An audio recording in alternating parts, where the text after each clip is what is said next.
Assalamualaikum warahmatullahi wabarakatuh. Alhamdulillahirabbil alamin.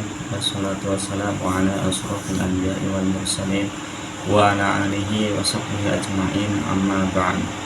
Rabbi shrah li sadri wa yassir li amri wal 'uqdatam min lisani yafqahu qawli. Sahabat Hijmah channel dimana pun Anda berada, semoga dirahmati oleh Allah Subhanahu wa taala. Video kali ini kita akan membahas tentang bahwa Kiai Haji Imaduddin telah dipecat dari pengurusan PBNU dan bagaimana tanggapan Kiai Abbas atau disebut Gus Abbas untuk Cirebon.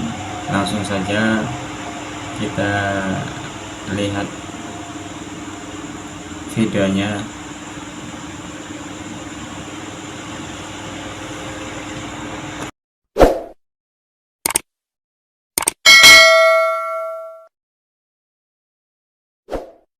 Warahmatullahi wabarakatuh. Waalaikumsalam warahmatullahi wabarakatuh. Kita pada malam ini bisa dilakukan beliau bahas dalam acara Maulid Paul.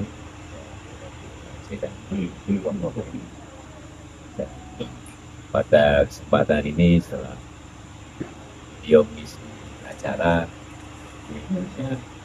teman-teman, sahabat-sahabat yang pengen mengetahui beberapa hal gitu. Ya, khususnya mengenai tentang pemecatan Kiai Imad itu seperti apa? Bapak sendiri.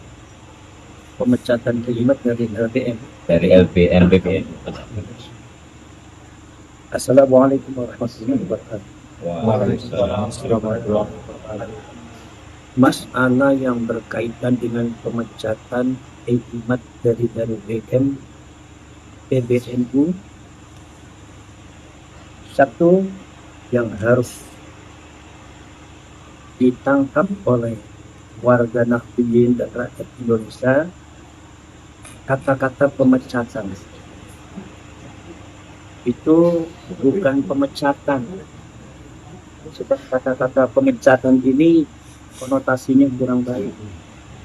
Jadi kalian ini diajari akhlakul karimah oleh Rasulullah SAW dan oleh para ulama-ulama NU, maka gunakanlah kata-kata yang mengindikasikan satu asumsi yang baik. Saya memang belum bisa komunikasi dengan Imat mungkin masih sibuk. Tapi saya sudah mendengarkan dari Kiai Mubarak, adalah Ketua PBI Laskar Sabila Jawa Tengah, dan beliau juga sebagai Wakil Ketua di Pusat Laskar Sabila. Kemudian saya juga sudah membaca suratnya. Ya, ternyata kalau saya baca suratnya bukan pemecatan, apalagi ada isu pemecatan secara tidak berhormat. Yang saya lihat itu ternyata yang saya baca itu reshuffle. Ini perlu dianalisa kata-katanya dulu, yaitu jangan menggunakan kata-kata pemecatan. Nanti kita sungguh sama PBNU, sungguh sama orang. Nah, ini reshuffle organisasi. Dalam hal ini adalah LBN, PBN. Reshuffle organisasi itu salah satu daripada mekanisme organisasi yang wajar, yang biasa dilakukan ketika organisasi itu memerlukan suatu progresivitas di dalam program-programnya, pencapaian program-program dan target-targetnya itu. Ada kemandegan, ada keterlambatan, maka di antara beberapa pengurus itu perlu diadakan reshuffle. Seperti halnya juga reshuffle kabinet. Jadi ini bukan pemecatan. Kita baca dulu wacananya, ini reshuffle organisasi. Ini secara objektif dulu. Adapun faktor daripada kenapa kok ada reshuffle, mungkin kaitannya bukan dengan Ki Imad saja, karena yang di reshuffle bukan Ki Imad saja, ada juga beberapa yang lainnya diganti. Dan itu menurut saya wajar-wajar saja. Kemudian Tinggal mungkin faktor ada indikasinya, indikasi subjektif bisa ada, bisa. Oh, seumpama karena Imad itu adalah orang yang paling vokal dalam masalah yang berkaitan dengan perjuangan nasab Rasulullah SAW yang dicantumkan oleh ahli ini. Beliau yang sangat lantang dan beliau ini adalah yang peneliti. Beliau lah, jadi hak ilmiahnya itu ibaratnya itu ada sama beliau. Maka mungkin sedikit banyak faktor itu ada. Tapi artinya reshuffle satu organisasi itu sebuah kewajaran. Artinya bukan berarti perjuangan masalah yang berkaitan nasab itu mandek dan reshuffle itu. Ya. Perjuangan masalah ke-NU-an itu mandek. Keifat masih tetap Nahdlatul Ulama masih tetap diakui sebagai NU, ulama NU yang harus diapresiasi seluruh gagasan-gagasannya, apalagi yang bersifat ilmiah ya, itu harus diapresiasi oleh pengurus NU. Maka dari itu saya menanggapi itu biasa saja. Itu karena reshuffle. Jadi kita tidak usah besar-besar. Adapun faktor-faktor yang subjektif itu kan hanya dilakukan oleh orang. Nanti Allah yang akan membuat. Allah kita innallaha ma'ana. Allah bersama kita, jadi kita usah terlalu khawatir.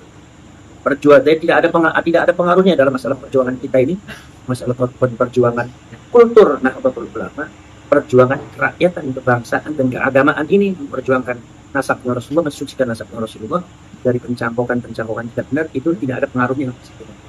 Tetap itu akan tetap dilakukan dan akan digerakkan di seluruh rakyat. Berarti meskipun beliau ini tidak di kepengurusan LPM PBNU ya tetap akan terus berjuang kira-kira ya. Akan terus berjuang, tetap terus berjuang. Kan di LPM PBNU-nya juga tidak pernah mengadakan bahul masalah nasab kan. Ya, artinya sama aja kalau beliau ada di dalam, beliau ada di luar sama. Tetap yang mengkaji tentang masalah nasab ya beliau. Maka dari itu kita nggak usah khawatir bahwa Ki-Imad itu tetap ada dan Ki-Imad tetap eksis dan Ki-Imad itu tetap jadi acuan seluruh rakyat Indonesia dalam masalah nasab dan bangsa. Itu jadi artinya kita nggak usah terlalu khawatir. Kita berjuang tidak harus di struktural NU atau NU secara struktural. Kultur juga lebih kuat daripada seperti itu. Ya, karena memang kita lihat selama ini juga tidak begitu menampakkan juga kan kepengurusannya juga beliau juga berjuang. Nah terus alasannya apakah juga karena beliau ini aktif membahas nasab ini ya kira-kira atau ada? Kalau seumpama kita analisa secara zahir yang terjadi pergolakan di PBNU, sepertinya alasan itu ada. Walaupun tidak semuanya itu, tapi alasan itu ada. Tapi saya tidak. Ini adalah jadi praduga tidak bersalah. Alasan itu mesti ada dan saya yakin mesti ada alasan. Tapi itu enggak ada masalah. Perjuangan kita adalah perjuangan kerakyatan. Bukan sekedar perjuangan ke NU-an. Walaupun saya akui ini perjuangan ke NU-an juga karena yang banyak korban Ba'al itu adalah orang NU. Tapi terjadinya di kalangan Nahdliyin Muhammadiyah khususnya adalah orang masyarakat umum. Nah ini cuma saya harapkan ya kepada seluruh pengurus daripada Nahdlatul Ulama itu untuk lebih aktif kembali tentang masalah apresiasi terhadap fenomena-fenomena yang terjadi terhadap para Nahdliyin yang ada di bawah. Karena ini yang berkaitan dengan Ba'ali, baik pembelokan sejarah, pemalsuan makam, kemudian juga persekusi terhadap para ulama dan orang-orang NU, dan ada satu kriminalitas yang dilakukan oleh mereka itu bukan hoax dan itu kita sudah menghadapi dan saya sendiri juga menghadapi. Ada makam palsu, ada ini menghadapi. Artinya di sini pengurus NU dan PBNU tidak boleh menutup mata, tapi ini sebetulnya adalah PBNU harus dijadikan acuan terdepan untuk mengkaji itu semuanya karena korban semuanya banyak korban. Maka dari itu ini untuk perjuangan masalah nasab dan masalah Ba'al, baik yang menyangkut nasabnya atau program untuk dalam rangka merebut Indonesia, mencampokkan sejarahnya, pembelokan sejarahnya, pemalsuan makamnya, dan seumpama persekusi dan tindakan-tindakan kriminal atau zalim terhadap rakyat Indonesia, ya, atau mentalitasnya yang menekan atau menganggap rendah rakyat Indonesia, ini adalah perjuangan ke rakyat, bukan sekedar perjuangan NU secara kultur. Bukan sekedar NU secara struktur. Artinya struktur NU yang kalau bergerak silakan, itu kan tanggung jawab. Tapi kalau seumpama mereka tidak mau bergerak ya, kita tidak ada masalah. Kita adalah rakyat Indonesia harus bergerak. Nah, Nahdliyin juga dari bawah harus bergerak tanpa harus mengandalkan NU secara struktural. Kalau kita mengandalkan NU secara kultural ya kita sulit juga karena di NU-nya juga berbeda-beda kan. Secara organisasi nggak bisa dikompakan. Maka dari itu di sini bolehlah disalurkan. Jadi Kiiman kan masih ada wadahnya di antara PWI Perjuangan Wali Songo Indonesia. Rakyat Indonesia merapat kepada PWI, Nahdien merapat kepada PWI dan Laskar dalam masalah perjuangan ini. Itu merapat. Ya, satu lagi Gus ini mungkin kira-kira ada apa di kebanyakan pengurus NU itu kok tidak membahas tentang ini, khususnya di PBNU ya. Kalau di PC mungkin ada lah bagian yang membahas itu lah strukturalnya. Ya, saya tidak bisa berbicara secara jelas barangkali yang memfitnah, tapi saya secara pribadi dapat menyimpulkan.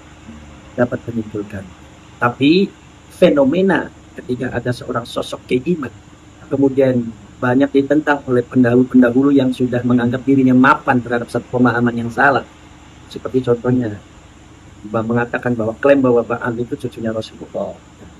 Itu kan sudah pemahaman yang mapan. Ketika itu ada orang yang mentajdid ya dengan bukti-bukti ilmiah. Itu biasalah terjadi pergolakan. Bahkan bisa terjadi sampai intimidasi, bahkan pengucilan, bahkan dianggap sesat. Bahkan terjadi pengusiran sudah. Imam Syafi'i dulu itu ketika bertentangan dengan Imam Malik itu sama ulama-ulama yang mazhab Maliki yang memegangnya adalah ahlul hadis itu menganggap Imam Syafi'i sesat. Bahkan saking bencinya sama Imam Syafi'i ada syair yang menyebutkan bahwasanya kalau saya mau membunuh orang maka yang pertama kali saya bunuh adalah Syafi'i karena Syafi'i itu adalah orang paling pantas dibunuh di dunia ini. Itu saking bencinya. Jadi ini ada di masalah. Imam Al-Qushairi itu seorang ulama besar yang punya kitab Risalatul Qushairiyah itu termasuk apa? Itu diusir dari kampungnya karena mereka nggak tahu diusir. Begitu sudah pindah ke kampungnya, baru itu Allah membesarkan Imam Qushairi sehingga kemudian masyarakatnya begitu jadi ulama besar Imam Qushairi, masyarakat meminta Imam Qushairi kembali pada kampungnya. Imam Qushairi mengatakan saya tidak akan pindah dari satu desa di mana Allah membesarkan saya. Nah, itu udah biasa begitu, ada begini, ada begini. Ada orang semacam Imam Al-Baghdadi itu menurut saya itu fenomena yang biasa di dalam kajian ilmiah dan tajdid dalam masalah tajdidul ilmi, pembaharuan dalam masalah ilmuwan. Itu pasti akan seperti itu. Kita jangan kaget, Pak. Tapi kita tetap berjuang. Kita tetap berjuang karena ini adalah persoalan keagamaan. Persoalan Rasulullah, pensucian nasab Rasulullah, persoalan pensucian nama baik Rasulullah juga. Kemudian persoalan kebangsaan, persoalan keagamaan, dan termasuk persoalan ke-NU-an. Jadi PWI dan Laskar ini gerakan kultur NU untuk bergerak dalam menangani ini. Kenapa? Ya kalian bisa mengerti dan bisa tahu tanpa harus saya ajari. Karena memang dari struktur NU itu belum bergerak. Jadi kalau seumpama dibicarakannya hancur dulu nanti, makanya kita buatlah wadah jadi biar tidak mengatasnamakan NU tapi kita bisa bergerak lebih jelas lah. Itu ya. Terima kasih. Ya. Satu lagi untuk sahabat-sahabatku, untuk sahabat-sahabat Laskar Sabilillah, Laskar Sabilillah Batul, bergerak tetap bela bangsa, bentengi masyarakat, bentengi rakyat, bentengi bangsa, bentengi agama, berkhidmatlah kepada Rasulullah SAW, mensucikan nasabnya, mensucikan nama baiknya, jangan mundur selangkah pun, karena kalian ini adalah pasukan yang dinanti oleh Rasulullah SAW. Pasukan yang dinanti oleh Allah dan ditunjuk untuk membenahi itu semua. Karena syaratnya sudah banyak sekali ya. Walaupun kalau diungkapkan nanti sangkanya khurafat, tadi sangkanya saya mirip kayak Ba'al. Makanya cuma yakin lah ini pergerakan kebangsaan, rakyatan. Ini harus bergerak. Karena ini Allah sudah menunjukkan data-data yang konkret, data-data yang real bahwa siapa itu Ba'al, nasabnya bagaimana, pergerakannya bagaimana, dan ini sudah diketahui secara cepat. Allah membuka. Dan ketika Allah menunjukkan ayatnya, maka kita wajib tidak palsu beriman kepada Allah. Dan kita tidak ada alasan untuk menghindar dari ayat Allah. Ini kita harus pertimbangkan. Jadi nggak usah berarti kalau Subhama Ki Imaduddin itu nggak di LBM, itu biasa. Wong LBM-nya juga tidak pernah bakul masalah. Buat apa? Kerja dan buat apa? Ilmunya beliau tetap mengalir dan beliau tetap tinggikan oleh Allah. Karena ini adalah perjuangan ilahiyah. Ini adalah merupakan ilahiyah, di belakang kita adalah ridho Allah. Insya Allah perjuangan kudratullah, insya Allah kita akan mendapatkan kemenangan. Maka perbesar PWI Laskar Sabilillah merapat semua dan kita besarkan PWI Laskar Sabilillah, kibarkan Wali Songo, insya Allah Indonesia bakal aman. Assalamualaikum warahmatullahi wabarakatuh.